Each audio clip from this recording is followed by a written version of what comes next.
এই যে দেখেন গাইস, কি করতেছি দেখেন। এই যে কত বড় ভর্তার ডালা। এখানে কিন্তু অনেক রকমের ভর্তা আছে। দেখেন কত রকমের ভর্তা নিচ্ছি। এগুলো শুটকি, এগুলো শুটকি। আর এটা ধনিয়া পাতা, এটা মৌসিম, চিংড়ি মাছ, এটা চিংড়ি মাছ। আর কালিজিরাও আছে। আমি কিন্তু মৌসিম ভর্তায় এই যে নারিকেল দেবো, নারিকেল করে নিচ্ছি। আর কালিজিরা ভর্তা আছে সাথে। এই যে দেখেন, আমি সবগুলো ভর্তা রেডি করে আপনি সাথেই থাকেন। এই যে দেখেন গাইস, ভর্তার এই সবগুলো রেডি।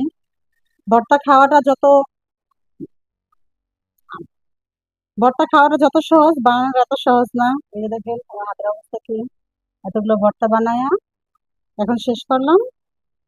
এখন আমরা খাবো। সবাই ভালো থাকেন, সবাইকে আল্লাহ হাফেজ।